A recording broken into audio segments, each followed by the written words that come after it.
नमस्कार, सुप्रभात। आप देख रहे हैं खबर दिल्ली और समय हो चला है दिल्ली की 25 बड़ी खबरों को जानने का। इससे पहले यदि आप वीडियो को लाइक नहीं किए हैं तो लाइक कर दीजिए और चैनल को सब्सक्राइब कर लीजिए। तो आइए एक नजर डालते हैं 25 बड़ी खबरों पर फटाफट अंदाज में। दिल्ली वालों को महंगाई का झटका, मेट्रो का किराया बढ़ा, जाने अब कितना देना होगा किराया। जी दिल्ली एनसीआर के लोगों के लिए एक झटका देने वाली खबर सामने आई है। मेट्रो रेल कॉर्पोरेशन ने पूरे 8 साल बाद मेट्रो के किराए में बढ़ोतरी की है। कल यानी 25 अगस्त से किराए में बढ़ोतरी लागू हो गई है। डीएमआरसी ने सभी मेट्रो लाइनों पर किराए में 1 रुपये से 4 रुपये तक की बढ़ोतरी की है। हालांकि एयरपोर्ट एक्सप्रेस लाइन पर यह बढ़ोतरी 1 रुपये से 5 रुपये के बीच है। किराए में बदलाव के बाद दिल्ली मेट्रो का न्यूनतम किराया अब 11 रुपये जबकि अधिकतम 64 रुपये निर्धारित किया गया है। दिल्ली एनसीआर में बारिश से जलभराव, गुरुग्राम में ट्रैफिक जाम, द्वारका में सड़क धंसी। दिल्ली एनसीआर में शनिवार से रुक रुक कर बारिश का सिलसिला जारी है। इससे आम जनजीवन प्रभावित हुआ है। गुरुग्राम में ट्रैफिक जाम लगने से आम लोगों की परेशानी और बढ़ गई है। वहीं द्वारका में सड़क का एक हिस्सा धंस गया, इसके बाद उस हिस्से को सील कर दिया गया। वहीं दिल्ली के कई इलाकों में जलभराव की शिकायतें सामने आई है। प्रशासन इनसे निपटने में लगा है। रविवार दोपहर के बाद बारिश थमने से लोगों को राहत मिली थी। हालांकि सोमवार सुबह से बारिश हो रही है, इससे लोगों को आवाजाही में परेशानी हो रही है। सीएम रेखा गुप्ता पर अटैक मामले में बड़ा खुलासा, चाकू से हमला करने की प्लानिंग थी, हमलावर राजेश का दोस्त गिरफ्तार। दिल्ली की सीएम रेखा गुप्ता पर हुए हमले के मामले में दूसरी गिरफ्तारी हो गई है। इस मामले में हमलावर राजेश का दोस्त तहसीन गिरफ्तार किया गया। गिरफ्तार किया गया शख्स राजकोट का रहने वाला राजेश और उसके दोस्त को अब दिल्ली पुलिस कोर्ट में पेश करेगी। बता दें कि दिल्ली पुलिस से बड़ी साजिश के एंगल से मामले की जांच कर रही है। सूत्रों के मुताबिक मुख्यमंत्री पर चाकू से हमला करने की साजिश थी, लेकिन सुरक्षा को देखते हुए सिविल लाइन इलाके में ही आरोपी ने चाकू फेंक दिया। आरोपी दोस्त से भी पूछताछ लगातार जारी है। दिल्ली में एसएससी के खिलाफ छात्रों का आंदोलन, तेज समय के बाद भी डटे रहे प्रदर्शनकारी, 44 छात्र हिरासत में। कर्मचारी चयन आयोग यानी कि एसएससी के खिलाफ छात्र महाआंदोलन के बैनर तले हजारों छात्र और शिक्षक दिल्ली के रामलीला मैदान में रविवार को प्रदर्शन किया। अभ्यर्थियों का यह प्रदर्शन एसएससी परीक्षा में गड़बड़ियों को लेकर हो रहा है। इस दौरान दिए गए समय के बाद भी प्रदर्शन स्थल पर मौजूद लगभग 100 प्रदर्शनकारियों में से 44 को हिरासत में लिया गया। बताया जा रहा है कि करीब 1500 प्रदर्शनकारी रामलीला मैदान में एकत्र हुए थे, जिनमें से अधिकांश लोग निर्धारित समय के बाद चले गए। हालांकि लगभग 100 प्रदर्शनकारी ऐसे थे जिन्होंने बार बार अनुरोध और चेतावनी दिए जाने के बावजूद मैदान खाली करने से इनकार कर दिया। इसके बाद पुलिस ने कार्रवाई करते हुए इन प्रदर्शनकारियों को वहां से हटाने का प्रयास किया। जब वे नहीं माने तो इनमें से 44 लोगों को हिरासत में ले लिया गया। बाकी प्रदर्शनकारी बाद में चले गए। दिल्ली में फिर जुटे सैकड़ों किसान, महापंचायत में एमएसपी और पुराने केस से वापसी पर होगी चर्चा। संयुक्त किसान मोर्चा द्वारा आयोजित किसान महापंचायत के लिए देश भर से सैकड़ों किसान सोमवार सुबह से ही जंतर मंतर पर पहुंचने लगे। यह महापंचायत पिछले 4 साल में आयोजित होने वाला एक बड़ा आयोजन है, जिसमें किसानों की प्रमुख मांगों पर चर्चा होगी। महापंचायत में मुख्य रूप से 3 मुद्दों पर चर्चा होने की उम्मीद है। पहला, सभी फसलों के लिए न्यूनतम समर्थन मूल्य की कानूनी गारंटी। दूसरा, कृषि, डेयरी, पोल्ट्री और मत्स्य पालन से जुड़े क्षेत्रों को अमेरिका के साथ किसी भी प्रस्तावित समझौते से बाहर रखने की मांग।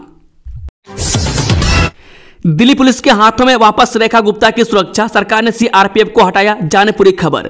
दिल्ली की मुख्यमंत्री रेखा गुप्ता की सुरक्षा में एक बार फिर बदलाव किया गया। यह बदलाव केंद्र की ओर से किया गया।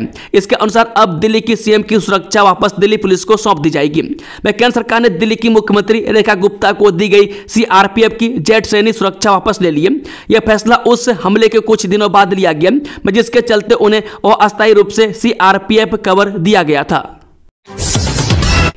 जीएसटी में बड़े बदलाव की तैयारी, छोटे व्यापारियों को मिलेगा बम्पर फायदा, जाने क्या है कैट की मांग।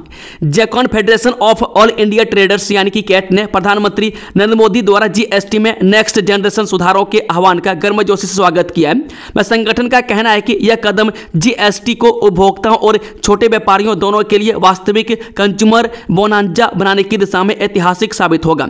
वित्त मंत्री निर्मला सीतारमण को लिखे पत्र में कैट ने कहा कि टैक्स स्लैब को तर्कसंगत करने और जीएसटी को सरल बनाने से देश के आंतरिक व्यापार को मजबूती मिलेगी।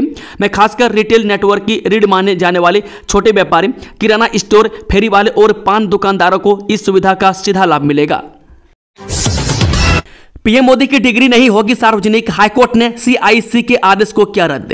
ये दिल्ली हाईकोर्ट ने सोमवार को केंद्रीय सूचना आयोग के उस आदेश को रद्द कर दिया जिसमें पीएम मोदी की स्नातक की डिग्री से संबंधित जानकारी सार्वजनिक करने का निर्देश दिया था।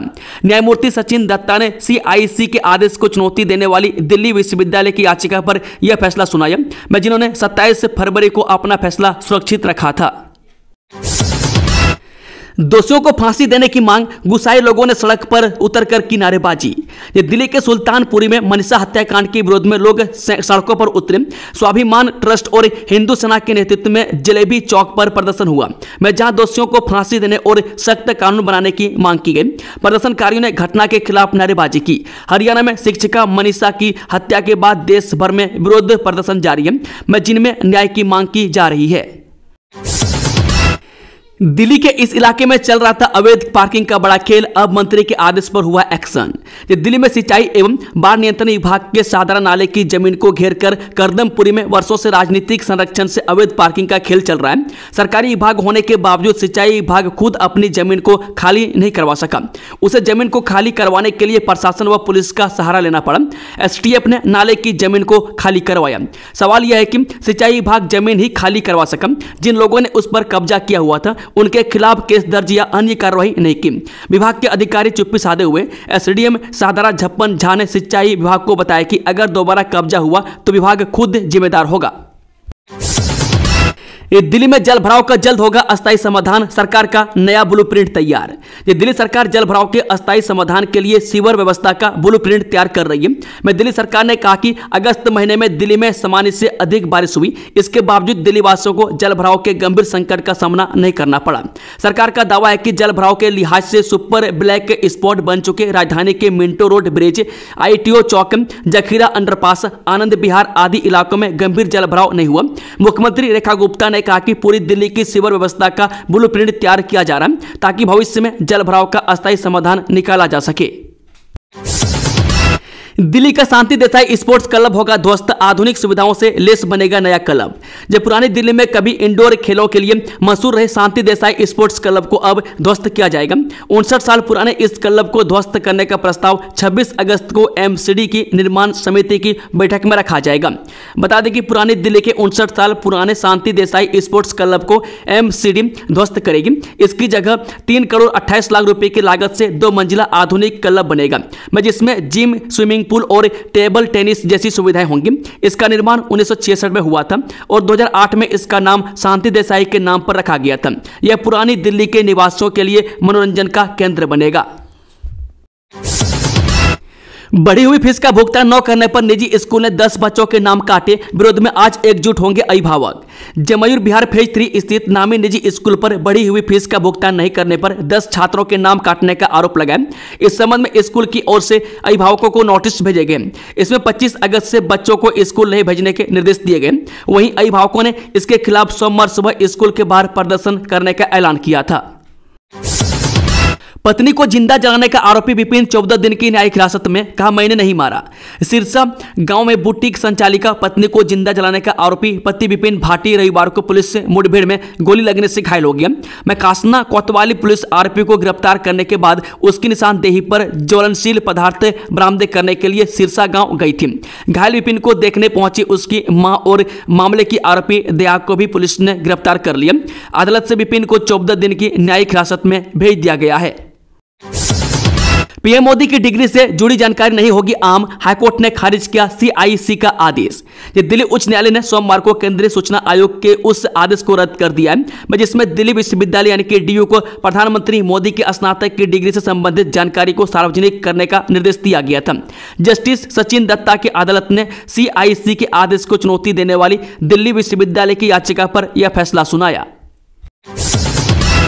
पीएम सीएम वाला बिल तो जेपीसी में गया, पर आम आदमी पार्टी वहां से भी क्यों कर लिया किनारा। केंद्र सरकार के लाए पीएम सीएम वाले बिल को जेपीसी में भेजने के बाद भी मामला शांत होता नहीं दिख रहा है। तृणमूल कांग्रेस यानी कि टीएमसी और समाजवादी पार्टी के बाद अब आम आदमी पार्टी ने भी रविवार को यह घोषणा की है कि वह उन 3 विधेयकों की जांच के लिए बनी संयुक्त संसदीय समिति यानी कि जेपीसी में शामिल नहीं होगी। आपने आरोप लगाया कि इन प्रस्तावित कानूनों का मकसद विपक्ष की सरकारों को गिराना है। डूसू चुनाव में 1 लाख के बॉन्ड पर मिल सकती है राहत, सामने आया ये बड़ा अपडेट। ये दिल्ली विश्वविद्यालय छात्र संघ यानी कि डूसू चुनाव में उम्मीदवारी के लिए 1 लाख बॉन्ड भरने की अनिवार्यता पर चुनाव समिति कुछ राहत दे सकती है।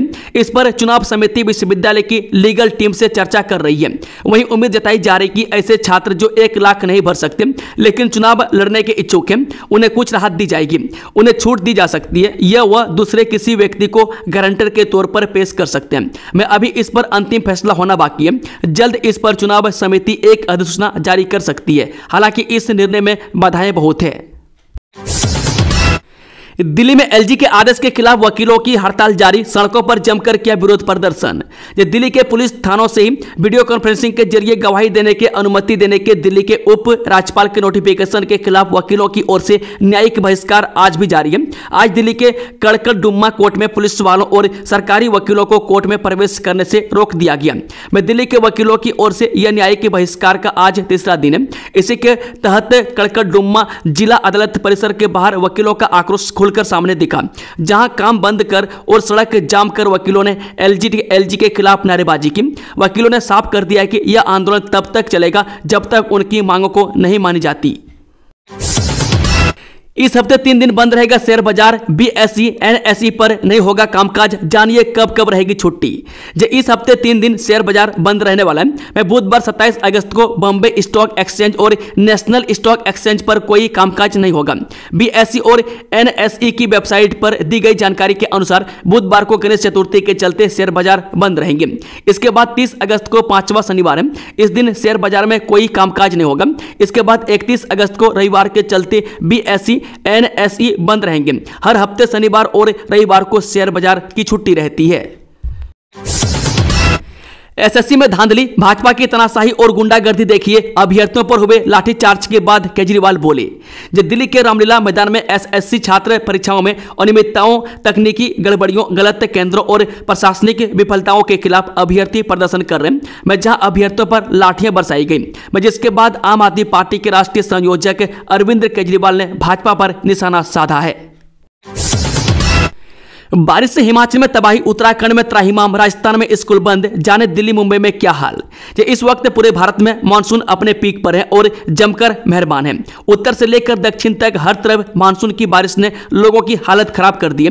मैं जहां बारिश ने दिल्ली की सड़कों पर जाम लगा दिया, वहीं पिछले हफ्ते मुंबई में लोकल की रफ्तार पर ब्रेक लग गया था।